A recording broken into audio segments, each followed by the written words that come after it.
Well, a fine good morning all. This is Patricia and I'm traveling for history.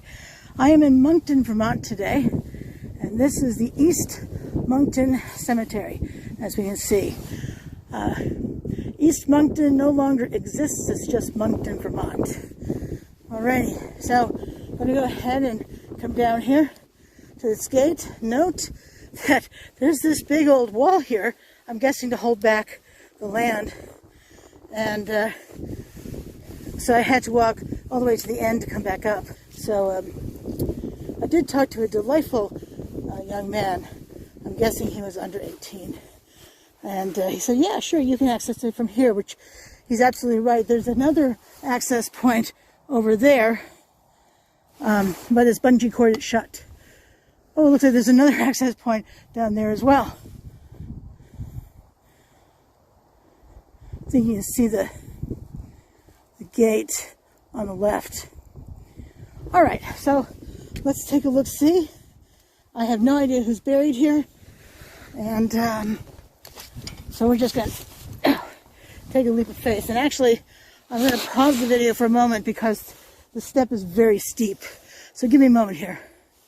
Alrighty, so just to give you an idea, that's a very high step. I have short legs, so there's that. Alrighty, and there's this right here. Kind of reminds me of another step. Don't know why, but I see a variety of veterans buried here. So let's just head up the middle and see what we find.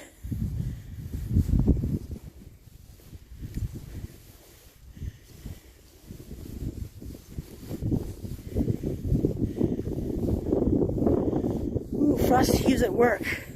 See, you see that one there? Holy cow. That's insane.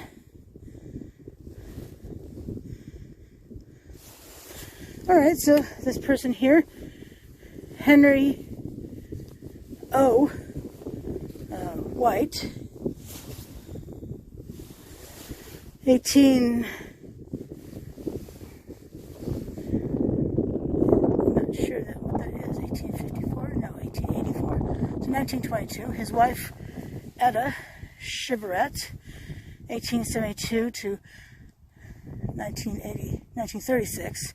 Grace N, 1891 to 1921. I'm just trying to talk very close to the microphone. It's a little breezy today. And here we go. A veteran. William H., son of Safford and Maria Tracy, died March 1863, aged 27 years. So appears to be a Civil War veteran. I almost would guess that based upon the style of this right here. And yes,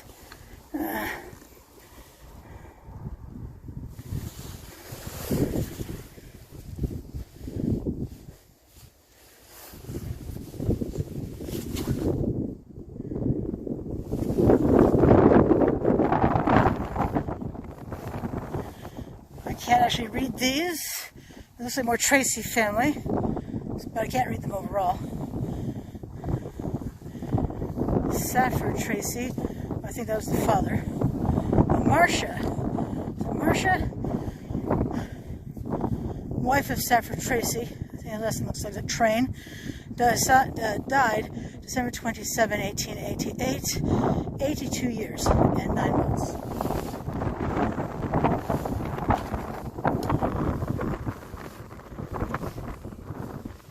My website, travelingforhistory.com, I'll find more information on the cemetery. If it's enough, I'll post it on my website.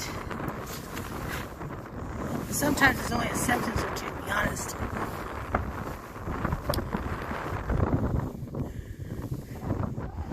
Isn't that an interesting design? It was so strong it actually blew my camera over.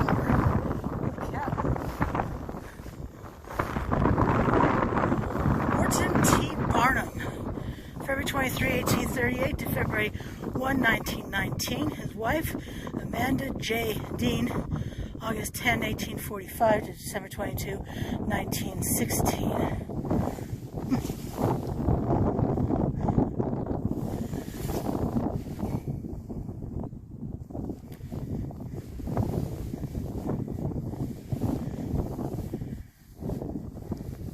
Ruth Barnum, mother.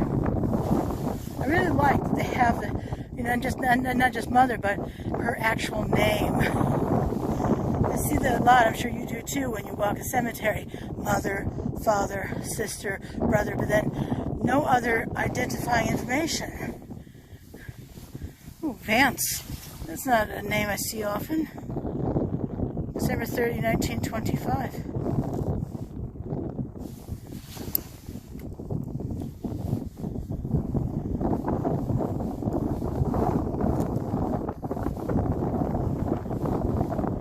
An interesting angular piece. I wonder why. It could just be a decorative touch, but there's so much symbolism in headstones that I do wonder about that. I cannot read this name at all. His wife, Phoebe Wing, died December 18, 1898, age 71 years. It's unfortunate I can't read the rest of that.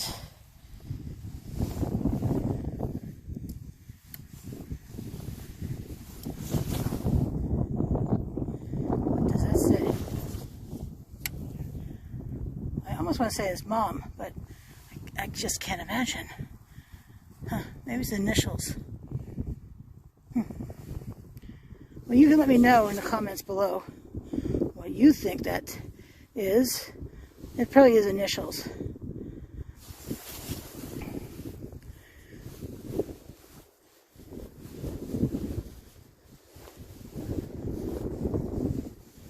If you come walking here, be advised the ground is very uneven.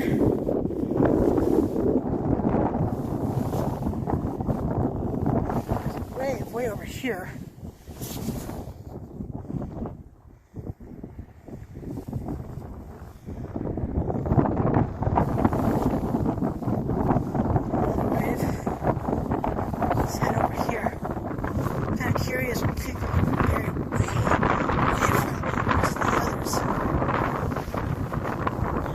Child's grave as well.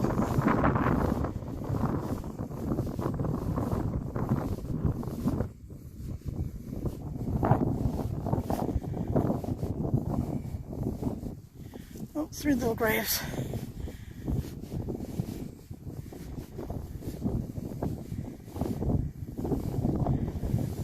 This is World War II.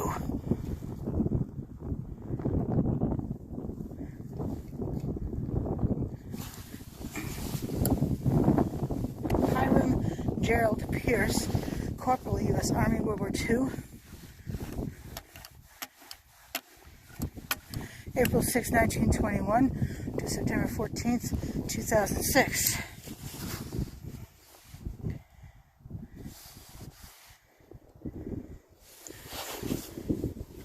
And here's another Pierce. Hiram G. and Ada Hansen. Make sure you can see the detail on the right. Looks like maybe a seagull on a dock, but the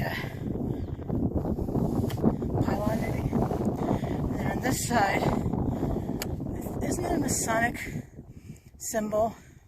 I think it is. But you can let me know in the comments below. And then there are a few more graves down there, definitely newer graves. Here we have a child's grave.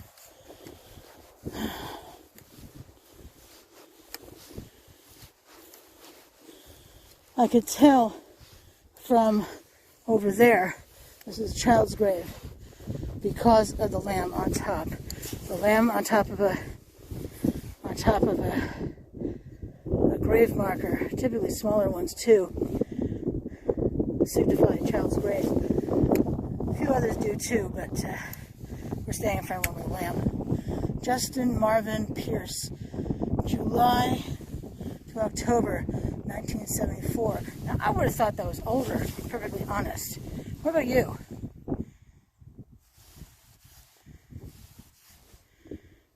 Definitely looks older. But marble, which is what this material is, collects pollution, like I don't know what.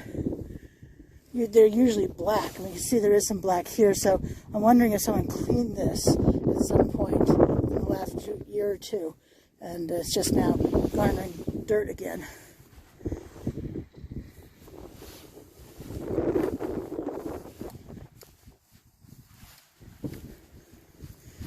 Huh. I wonder if that's for tying off a dog. Yeah, I have no idea. It's my first time here.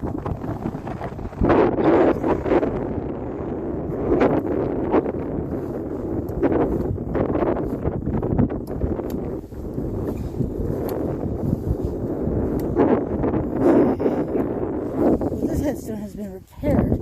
I always love to see when headstones are repaired. Okay, so this was a Union soldier. I love the flag on the top. And this is Watson. I'm not sure if that's an F or a P. I think maybe a P. Maybe an F. Again, it looks like an F in the photograph and a P on the headstone, so I can't tell. Son of George and E.A.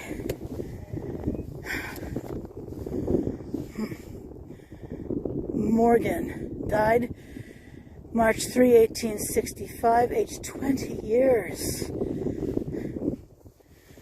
Say what you want about 20 years old, but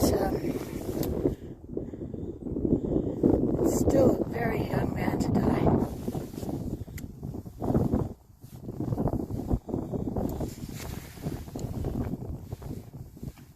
What is this? Oh, it says U.S.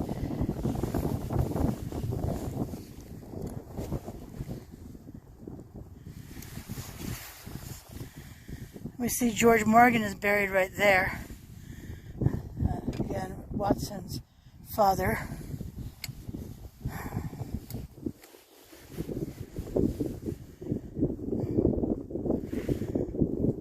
I love the design of this. I've seen this style before, and it's very impressive. It's also marble.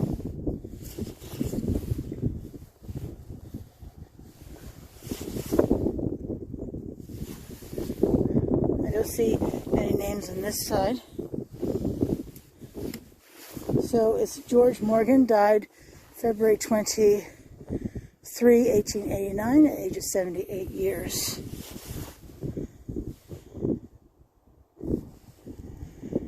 I love when they have the first letter of the last name.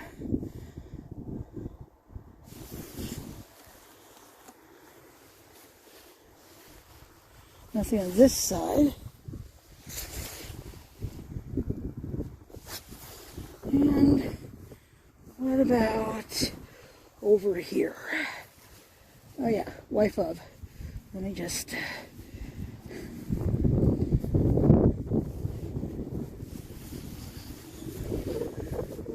Eveline Rutherford, wife of George Morgan, died November 11, 1895, aged 74 years.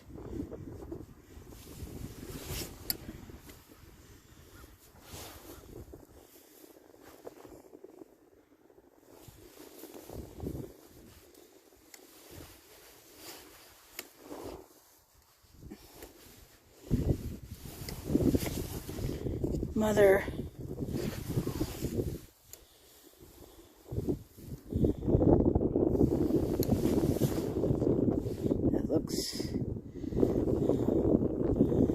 what is that name? Janelle? Maybe Janelle. I'm not sure. Edwin P.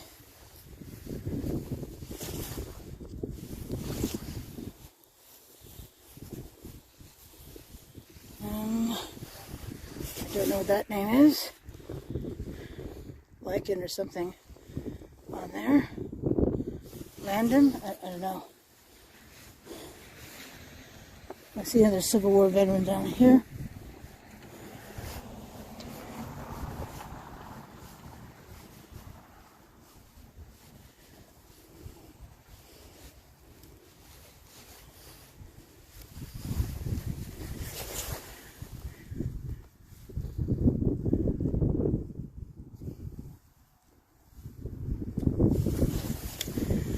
Well, we encountered a Barnum who also, pretty sure, died during the war.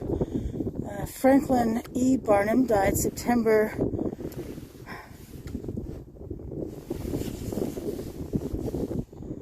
6,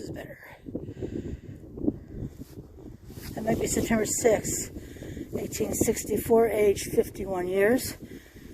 His wife, Jane L., not Janelle, Jane L., died June 7, 1882, age 63 years. Huh.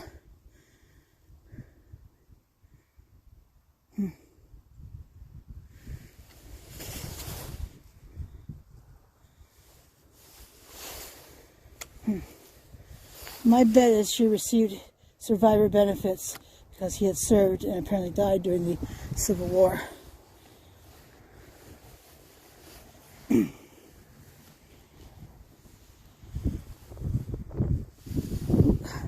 Headstone down.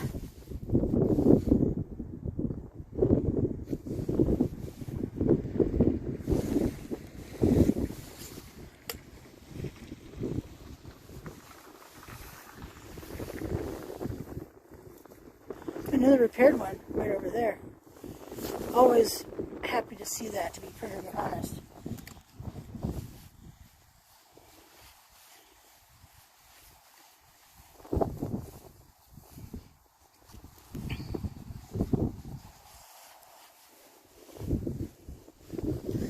George B. Cox, 1820 to 18, I think that's 97. Yes, 1897. Marilla E. Beeman, his wife, 1823 to 1899. Their son, Henry C., 1848 to 1850. Oh, I'm so sorry. I say this in a lot of videos, but in cemetery videos, that parents should not be burying their children. But, you know, it was long before vaccines, so, you know, lots and lots and lots of children's deaths.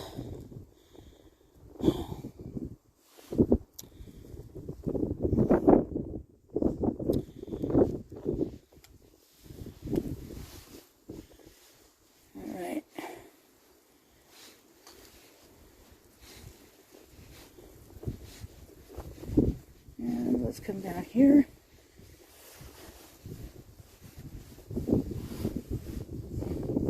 So this is Harriet. Oh yeah. It's funny how I can read this in my viewfinder, but I cannot otherwise. But Harriet, can we make out anything else?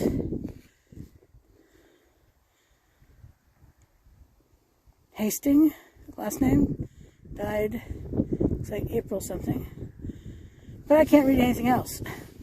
But if you can, hey, let me know.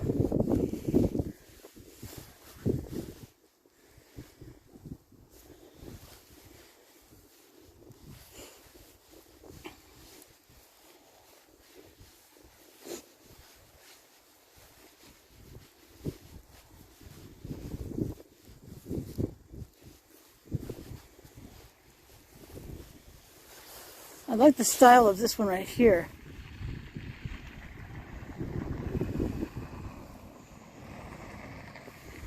I cannot, even through the viewfinder. What is that name? Is that McDoty? Lily McDoty? died 20th or something. Month and year, I don't know what else. But if you know, please put in the comments below.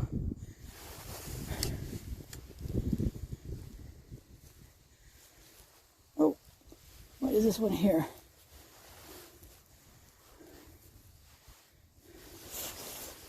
Here's one, same last name. I think it's maybe Doughton.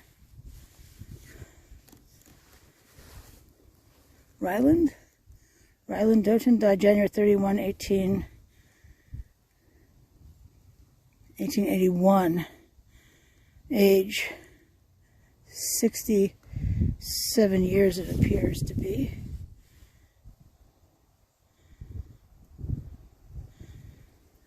But let me show you the top of it. It reminds me of maybe the queen or a bishop from chess. Right. Pretty nifty.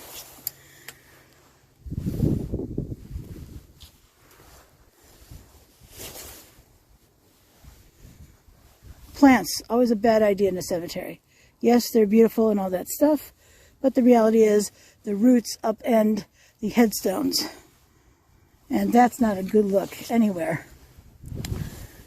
All right, well, this is Patricia. I'm traveling for history. I'm not able to walk the rest of the cemetery today, but it's not very big. I'm not going to guesstimate. I'm going to look up to see if I can find how many graves are here. But